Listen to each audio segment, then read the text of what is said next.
Hi friends, welcome to RR physical education. ఈరోజు ఎస్ఏపిఈకి సంబంధించిన చాలా ముఖ్యమైన రిక్రియేషన్ టెస్ట్ 6 వివరణ ఇవ్వడం జరిగినది. ఈ వీడియో చాలా ముఖ్యమైనది, మన వ్యాయామ మిత్రులకు షేర్ చేయండి. ఇందులో మొదటి ప్రశ్న, వినోదం యొక్క ప్రాథమిక అంశం కానిది అని అడిగాడు. ఇక్కడ వినోదం యొక్క ప్రాథమిక అంశం కానిది అని అడగడం జరిగినది. ఆప్షన్ చూసుకున్నట్లయితే వినోదం అనేది ఖాళీ సమయంలో చేయు కార్యకలాపం. ఆప్షన్ బి, వినోదం అనేది ఒత్తిడి యొక్క రూపం. ఆప్షన్ సి, వినోదం అనేది ఆనందం కోసం చేయు కార్యకలాపం. ఆప్షన్ డి, వినోదం అనేది ఒత్తిడిని తొలగించు ఔషధం అని అడిగాడు. దీనికి ఆన్సర్ వచ్చేసి ఆప్షన్ బి. వినోదం అనేది ఒత్తిడి యొక్క రూపం కాదు, అంటే ఒత్తిడిని కలిగించే క్రియ మాత్రం కాదు. ఆప్షన్ ఏ చూసుకున్నట్లయితే వినోదం అనేది ఖాళీ సమయంలో చేయు కార్యకలాపం. నిజమే కదండి, మనం ఏదైనా ఖాళీ సమయం దొరికినప్పుడే వినోదం పొందడానికి మనము ఆసక్తి చూస్తాం. నెక్స్ట్, వినోదం అనేది ఆనందం కోసం చేయు కార్యకలాపం. వినోదం అంటేనే ఆనందం. ఆనందం కోసం చేసి ఏ కార్యక్రమాన్నైనా వినోదం అని చెప్పుకోవచ్చు. ఓకేనా ఫ్రెండ్స్. నెక్స్ట్, వినోదం అనేది ఒత్తిడిని తొలగించే ఔషధం. మనము ఏదైనా ఒక పనిని చేసినప్పుడు లేదా ఏదైనా ఒక కార్యక్రమాన్ని చేసి ఒత్తిడికి గురైనప్పుడు వినోద కార్యక్రమాన్ని ఆలపించినట్లయితే మన ఒత్తిడిని తొలగించును. అందుకే ఒత్తిడికి ఔషధం వలె పోల్చడం జరిగినది. నెక్స్ట్, రెండవ ప్రశ్న, ఒక వ్యక్తి తనకున్న ఖాళీ సమయంలో పాల్గొన్న ఒక రకమైన ఇక్కడ బాగా వినండి, ఒక వ్యక్తి తనకున్న ఖాళీ సమయంలో పాల్గొని ఒక రకమైన కార్యక్రమాన్ని ఇలా అంటారు. అంటే ఖాళీ సమయంలో పాల్గొనే కార్యక్రమాన్ని ఇలా అంటారు అని అడిగాడు. ఆప్షన్ ఏ చూసుకున్నట్లయితే వినోదం. ఆప్షన్ బి వికాసం. ఆప్షన్ సి పెరుగుదల. ఆప్షన్ డి అన్నీ. దీనికి ఆన్సర్ వచ్చేసి ఆప్షన్ ఏ వినోదం. ఇక్కడ బాగా చూసుకున్నట్లయితే ఖాళీ సమయం అని కనపడగానే మనం వెంటనే వినోదానికి వెళ్ళిపోవాలి. వినోదం అనేది పనిలో శక్తిని కోల్పోతాం, వినోదంలో శక్తిని తిరిగి పుంజుకోబడుతుంది. ఓకేనా ఫ్రెండ్స్. నెక్స్ట్, వికాసం చూసుకున్నట్లయితే మానవుని యొక్క సమగ్ర, అంటే అతని యొక్క మూర్తిమత్వం మరియు పెరుగుదల, అతని యొక్క ప్రవర్తన, ఇవన్నీ కలిపి వికాసం అని అంటారు. వికాసంలో భాగమే అభివృద్ధి అనేది గుణాత్మకమైనది. ఓకేనా ఫ్రెండ్స్. వికాసం అనేది కూడా గుణాత్మకమైనది. నెక్స్ట్, పెరుగుదల అంటే ఏంటి అంటే మానవుని యొక్క శారీరక, అంటే బయటికి కనిపించే అవయవాల యొక్క అభివృద్ధి లేదా పెరుగుదలని పెరుగుదల అంటారు.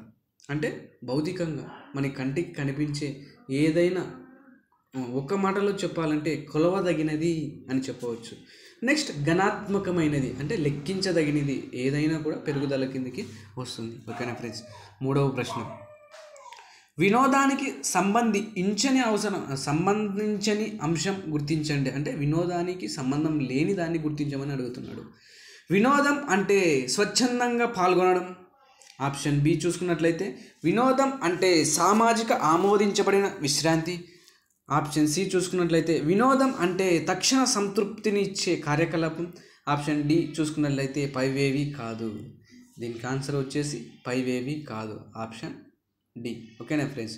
వినోదం అంటే స్వచ్ఛందంగా పాల్గొనడం, అంటే నీకై నువ్వు పాల్గొన్నట్లయితే అది వినోదం అవుతుంది. బలవంతంగా పాల్గొన్నట్లయితే అది వినోదం కాదు. నెక్స్ట్, వినోదం అంటే సామాజిక ఆమోదించే విశ్రాంతి. అంటే వినోదం అంటే నువ్వు సమాజం అంగీకరించాల, నువ్వు చేయి పనులలో సమాజానికి ఇబ్బంది కలిగించకూడదు. అంటే సమాజం ఆమోదించబడిన ఏ కార్యకలాపమైనా అది వినోదం అవుతుంది. నెక్స్ట్, వినోదం అంటే తక్షణ సంతృప్తిని ఇచ్చే కార్యకలాపం. అంటే వినోదం అంటే నీకు వెంటనే సంతృప్తిని ఇవ్వాలి. అంటే నువ్వు ఇప్పుడు వినోదం పొంది రేపు ఎప్పుడో ఇస్తుంది అంటే అది వినోదం కాదు. ఓకేనా ఫ్రెండ్. నాలుగవ ప్రశ్న, వినోద రకాలలో ఒకటి కానిది అని అడిగాడు. ఇక్కడ వినోద రకాలలో ఒకటి కానిది అని అడగడం జరిగింది. ఆప్షన్ ఏ చూసుకున్నట్లయితే ఆర్థిక వినోదం. ఆప్షన్ బి క్రియాశీల వినోదం. ఆప్షన్ సి ఇండోర్ వినోదం. ఆప్షన్ డి అవుట్డోర్ వినోదం. ఓకేనా. దీనికి ఆన్సర్ వచ్చేసి ఆప్షన్ ఏ ఆర్థిక వినోదం. ఆర్థిక వినోదం అనేది వినోదమే. ఆర్థిక వినోదం ఏంది అంటే మనం డబ్బులు ఇచ్చి లేదా డబ్బులు రాబట్టడానికి వినోదాన్ని ఇస్తే అది ఆర్థిక వినోదం అవుతుంది. నెక్స్ట్ క్రియాశీల వినోదం. క్రియాశీల వినోదం అంటే క్రియలలో శారీరక శ్రమ మరియు మానసిక శ్రమ రెండు కలిసి ఉంటే దాన్ని క్రియాశీలక వినోదం అని అంటారు. ఉదాహరణకు చూసుకున్నట్లయితే మనము రోజు ఆడే క్రీడలు మరియు క్రీడలు బయట ఏవైతే మన శారీరక శ్రమ అంటే మన నుంచి శ్రమ అంటే ఏంది, చెమట రూపంలో బయటికి వెళ్ళి ఇదంతా కూడా శ్రమ కిందికి వస్తుంది. ఇలా శ్రమ పొంది వినోదాన్ని పొందినట్లయితే అది క్రియాశీలక వినోదం లేదా యాక్టివ్ రిక్రియేషన్ అని అంటారు. నెక్స్ట్ నిష్క్రియాత్మక వినోదం అని కూడా ఉంది. అంటే నిష్క్రియాత్మక వినోదం అని కూడా అంటారు. నిష్క్రియాత్మక వినోదం అంటే మన శరీర శ్రమ లేకుండా చేసే వినోదాన్ని నిష్క్రియాత్మక వినోదం అని కూడా అంటారు. ఉదాహరణకి ఏది అంటే మనం కూర్చొని టీవీ చూడడం, కూర్చొని సెల్లు నొక్కడం, ఇవన్నీ కూడా నిష్క్రియాత్మక వినోదాని కిందికి వస్తాయి. నెక్స్ట్ ఇండోర్ వినోదం. వినోదం చూసుకున్నట్లయితే ఇండోర్లో లేదా ఇండోర్ క్రీడా ప్రాంగణంలో నిర్వహించే వినోదం ఏదైతే ఉందో అదంతా కూడా ఈ ఇండోర్ వినోదాని కిందికి వస్తుంది. దీని ఎగ్జాంపుల్ చెప్తే బాగా గుర్తుకొస్తుంది. మనం ఇండోర్ గేమ్స్ ఏవైతే ఉన్నాయో సెటిల్స్ కానీ టేబుల్ టెన్నిస్ కానీ ఇండోర్ గేమ్స్ ఏవైతే ఉన్నాయో అవన్నీ కూడా ఇండోర్ వినోదాని కిందకి వస్తాయి, ఒకవేళ అవి అంత మంచివి కాదు. నెక్స్ట్ అవుట్డోర్ వినోదం చూసుకున్నట్లయితే బయట క్రీడా ప్రాంగణంలో అంటే పైకప్పు లేకుండా పొందే వినోదం అని చెప్పుకోవచ్చు. బయట క్రీడా ప్రాంగణంలో పొందే వినోదం అని కూడా చెప్పుకోవచ్చు, లేదా గ్రౌండ్లో పొందే వినోదం అని కూడా చెప్పుకోవచ్చు. ఈ రకమైన వినోదం పొందితే అది అవుట్డోర్ వినోదం. వినోదానికి ఎగ్జాంపుల్స్ ఏమైతే మనం రోజు ఆడే క్రీడలు మరియు పరిగెత్తడం, ఉరకడం, దుంకడం ఇవన్నీ కూడా అవుట్డోర్ వినోదానికి ఉదాహరణలుగా చెప్పుకోవచ్చు. నెక్స్ట్ 5వ ప్రశ్న చూసుకున్నట్లయితే మిగులు శక్తి సిద్ధాంతాన్ని ప్రతిపాదించినది ఎవరు అని అడిగాడు. ఇక్కడ డైరెక్ట్గా మిగులు శక్తి సిద్ధాంతాన్ని ప్రతిపాదించింది ఎవరు అని అడిగాడు. దీన్ని సర్ప్రైజ్ ఎనర్జీ థియరీ అని కూడా అంటారు. ఇంగ్లీష్లో సర్ప్రైజ్ ఎనర్జీ థియరీ అని కూడా అంటారు.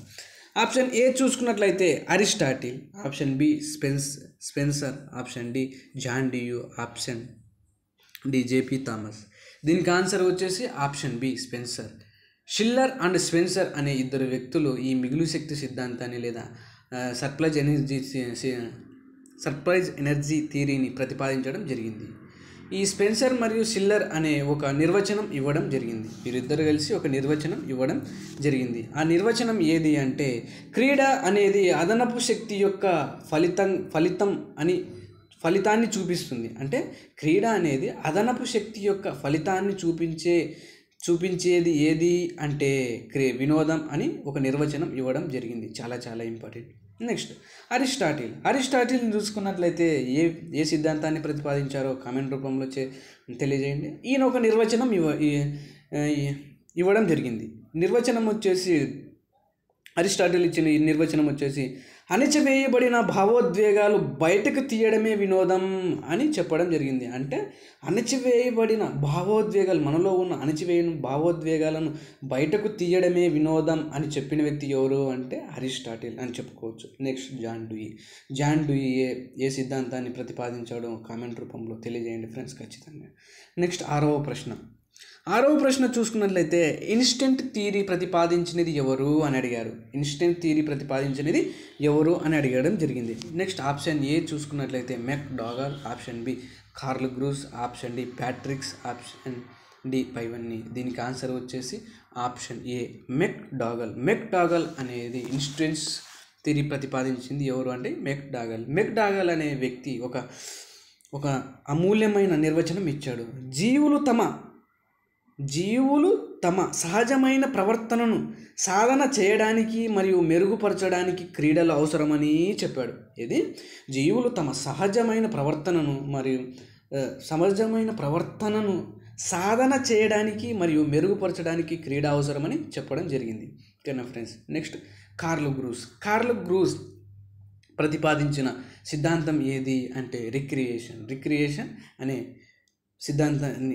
సిద్ధాంతాన్ని ప్రతిపాదించింది కార్ల్ గ్రూస్. నెక్స్ట్ ప్యాట్రిక్స్ ఎవరు కామెంట్ రూపంలో తెలియజేయండి. నెక్స్ట్ 7వ ప్రశ్న రిక్రియేషన్ థియరీ ప్రతిపాదించినది ఎవరు? ఓకేనా ఫ్రెండ్స్, దీనికి ఆప్షన్ చూసుకున్నట్లయితే Aristotle, option B Lazarus, option C Aristotle, option D Anna Freud చూసుకున్నట్లయితే దీనికి ఆన్సర్ వచ్చేసి ఆప్షన్ బి లాజరస్. నేను ఇక్కడ కార్ల్ గ్రూస్ అని మీరు చెప్పారు, గేమ్స్ అని చెప్పారు, ఇక్కడ లాజరస్ అని అంటున్నారు. నో.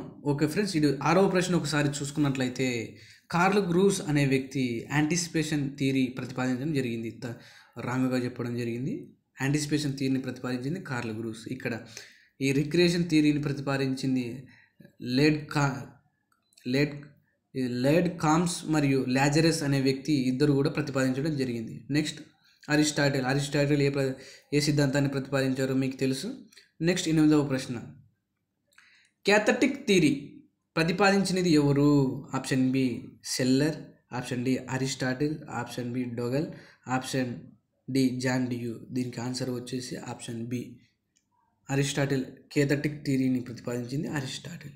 ఈయన చెప్పిన నిర్వచనం ఇప్పుడే చెప్పుకున్నాం, చాలా చాలా ఇంపార్టెంట్ ఫ్రెండ్స్. 9వ ప్రశ్న, రిక్రియేషన్ రకాలు అని అడిగాడు. ఇక్కడ రిక్రియేషన్ రకాలు option A 1, option B 4, option C 5, option D అనేకం. దీనికి ఆన్సర్ వచ్చేసి ఆప్షన్ బి. ఓకేనా ఫ్రెండ్స్, ఆప్షన్ బి చూసుకున్నట్లయితే 4 రకాల రిక్రియేషన్ ఉంటాయి. 1 అవుట్డోర్ రిక్రియేషన్, 2 ఇండోర్ రిక్రియేషన్, 3 క్రియాశీలక రిక్రియేషన్, 3 నిష్క్రియాత్మక రిక్రియేషన్. ఇట్లా 4 రకాల రిక్రియేషన్లు ఉండడం జరుగుతుంది.